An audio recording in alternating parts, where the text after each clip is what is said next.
Hello everyone, आज की इस वीडियो में मैं क्लास 12th केमिस्ट्री में वेरी वेरी मोस्ट इंपॉर्टेंट अति लघुत्तरीय प्रश्न लेकर आया हूं जो कि बहुत ज्यादा इंपॉर्टेंट है। हो सकता है आपको इसमें से आता भी ना हो या आपको स्कूल में कोई बताया भी नहीं है। अगर आपको आता भी है तो कमेंट करके जरूर बताइएगा कि अगर आता है तो कितना आता है। क्लियर, ज्यादा टाइम तो नहीं लगेगा। देखिए कहाँ कहाँ से मैं क्वेश्चन उठाना स्टार्ट कर दिया हूँ, तो आपको अब टेंशन नहीं लेना है। आपको प्रॉपर तरीके से डेली बेसिस पर वीडियो मिलेगा। ठीक है, एक टाइम शेड्यूल बना दिया जाएगा, उसी टाइम पे आपको डेली पे डेली वीडियो मिलता जाएगा। तो पहले आप ये वीडियो आज देख लीजिए, फिर उसके बाद कल आपको टाइम मिल जाएगा कि कितने बजे कौन सा वीडियो मिलेगा। टाइम के हिसाब से वीडियो मिल जाता रहेगा। क्लियर। तो देखिए, क्लास 12th रसायन विज्ञान यानी कि केमिस्ट्री का है, बोर्ड परीक्षा 2022 के लिए स्पेशल है।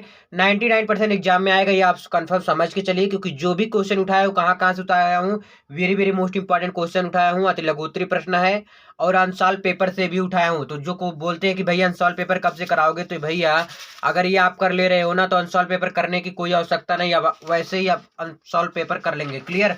अब देखिए मैं दिखा दे रहा हूँ। देखिए यहाँ पर मैंने कॉपी में लिख लिया है ऑलरेडी, इसको आप देखिए जरा ध्यान से।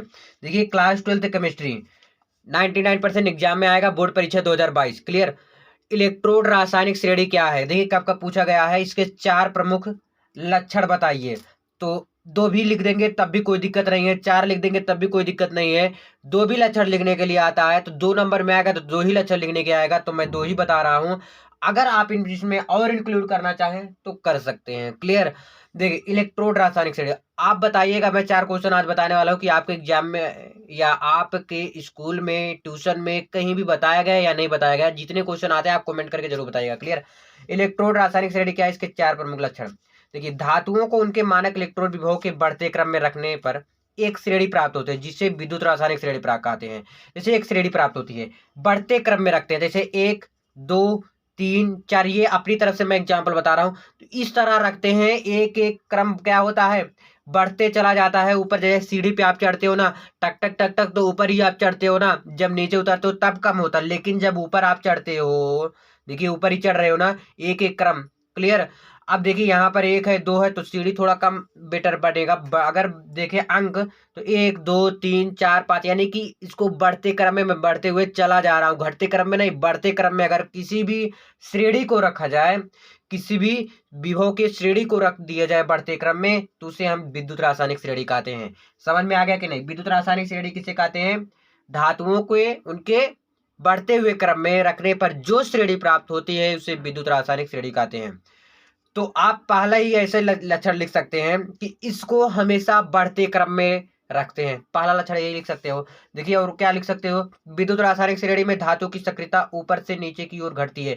देखिए जब नीचे से जाएगा ऊपर की ओर तब क्या होगा, बढ़ेगा, और जब ऊपर से नीचे की ओर आएगा तो वह क्या होगा, घटेगा। तो इस बात को ध्यान रखना आपको कि जब नीचे से जाएगा ऊपर तो बढ़ेगा, और जब ऊपर से नीचे आएगा तो घटेगा। तो 2 पॉइंट यहीं से आपका बन गया।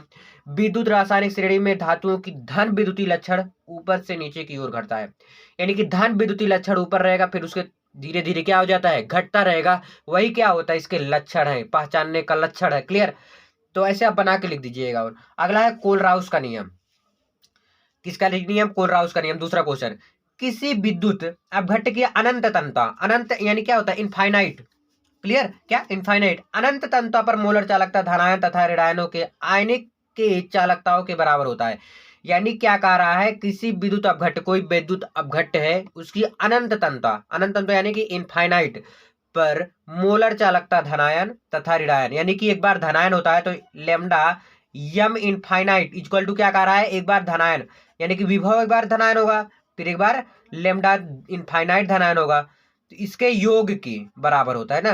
तो एक बार जब धनायन ले लिए तो अब एक बार क्या लेंगे, हम माइनस कर लेंगे। क्या कर लेंगे, माइनस कर लेंगे। यानी कि एक बार कह रहा है धनायन और एक बार ऋणायन के योग के क्या होता है, बराबर होता है। उससे हम क्या कहते हैं, कोलराउस का नियम कहते हैं। नहीं समझ में आए फिर से देखिए, अनंत अंतों पर मोलर चालकता lambda m infinite equal to V plus lambda plus infinite plus, जिसमें देखिए एक बार जोड़ है, इसमें एक बार माइनस है, यानी एक बार प्लस है एक बार माइनस है।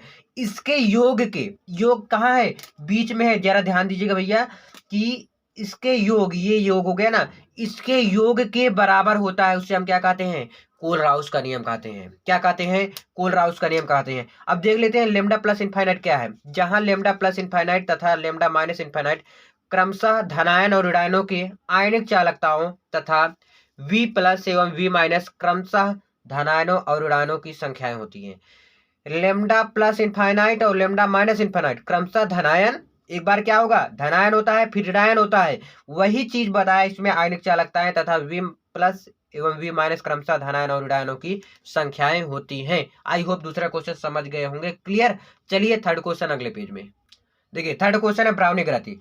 ब्राउनी गति बहुत इजी है। देखिए ब्राउनी गति क्या होता है, जैसे कोई कण ले लेते हैं, क्या कोई कण ले लेते हैं, ये गति करता रहता है उल्टा सीधा, जिधर मन करता है इसका उधर क्या करते रहता है, ये हमेशा क्या करता रहता है गति करता रहता है उल्टा सीधा। जब भी गति करता रहेगा उसे हम क्या कहेंगे भैया, उसे हम क्या कहेंगे ब्राउनी गति कहेंगे। देखिए क्या है इसमें, कोलाइडी विलयनों के कण विभिन्न दिशाओं में, देखिए किसी भी दिशा में यह गति कर सकता है।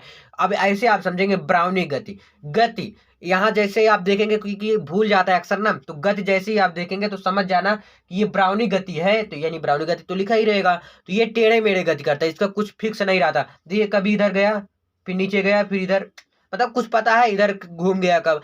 तो ब्राउनी गति वही होता है जो ऐसे कण जो विभिन्न दिशाओं में अलग तरीके से यानी विभिन्न दिशाओं में टेढ़े मेढ़े हमेशा गति करते रहते हैं, उससे हम क्या कहते हैं ब्राउनी गति कहते हैं। क्लियर, समझ में आया। बहुत ईजी था ब्राउनी गति। ब्राउनी गति जो टेढ़े मेढ़े गति करते रहते हैं उसे ब्राउनी गति कहते हैं। क्लियर। अगला है टिंडल प्रभाव। ये थोड़ा आपको डिफिकल्ट लगेगा लेकिन है बहुत ज्यादा इजी। देखिए जब किसी अभिसारी तीव्र प्रकाश पुंज को वास्तविक बिलियन में से प्रवाहित किया जाए, जैसे कोई अभिसारी प्रकाश पुंज हो गया उसको किसी बिलियन में से, क्या वास्तविक बिलियन में से क्या किया जाता है प्रवाहित किया जाता है, तो बिलियन में प्रकाश का मार्ग प्रकाशित नहीं होता। लेकिन सभी नहीं, कुछ मार्ग प्रकाशित होते हैं। तो किंतु जब उसी प्रकार के अभिसारी प्रकाश की किरण पुंज को कोलाइडी बिलियन में प्रवाहित करते हैं तो प्रकाश पथ क्या करने लगता है, चमकने लगता है, उसे हम टिंडल प्रभाव कहते हैं। क्या कहते हैं, उसे हम टिंडल प्रभाव कहते हैं। जैसे बना लो, ठीक है। अब यहां पर एक अंधेरा सा बॉक्स बना लो, आप बना लिए। अब यहाँ पर क्या है आपका, ये आपका अंधेरा हुआ है पूरा एकदम, मतलब दिख नहीं रहा हमको, क्या दिख नहीं रहा है, तो यहाँ पर हो जाएगा आपका अंधेरा। क्या हो जाएगा, अंधेरा हो जाएगा। ठीक है। अब यहाँ पर प्रकाश पुंज तो आएगा, क्या है प्रकाश पुंज तो भाई आएगा ही आएगा। यहाँ पर एक रेखा बना दो ना। अब प्रकाश पुंज इधर से आया, ध्यान दीजिएगा, ठीक है। अब कुछ जो प्रकाश पुंज है वो इस तरह आ जाएगा, इस अंधेरे में से निकलेगा और ये एक दूसरे को कहां पर काटेंगे, यहाँ पर काट दे रहे हैं। ये आपका क्या बन जाएगा तब, तो हमारा क्या बन जाएगा भैया, टिंडल प्रभाव। तो टिंडल प्रभाव क्या होता है, जैसे एक बार फिर से पढ़ेंगे कि जब किसी अभिसारी तीव्र प्रकाश पुंज को वास्तविक विलयन में से प्रवाहित किया जाता है, किसी वास्तविक विलयन में से। अब ये आपका क्या है, ये आपका हो गया प्रकाश पुंज हो गया, ये आपका क्या हो गया भैया, प्रकाश पुंज हो गया आपका। तो प्रकाश पुंज में से इसको गुजारते हैं तो ये किस में से आएगा, ये अंधेरा रहेगा इसमें से, तो यहीं पे क्या बन जाता है टिंडल प्रभाव। नहीं समझ में, एक बार फिर से पढ़ के दिखा देता हूं।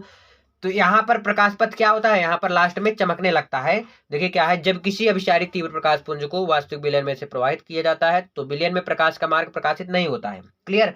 किंतु ध्यान दीजिए यहाँ पर है किंतु, जब उसी प्रकार के अभिसारी प्रकाश की किरण पुंज को कोलाइडी विलयन में से प्रवाहित करते हैं तो प्रकाश पथ चमकने लगता है। इसी को क्या कहते हैं, टिंडल प्रभाव कहते हैं। बहुत इजी तरीके से बताया। आई होप समझ में जरूर आएगा। मिलते हैं नेक्स्ट वीडियो में। समझ में आया तो लाइक जरूर कर दीजिए। बहुत बहुत धन्यवाद।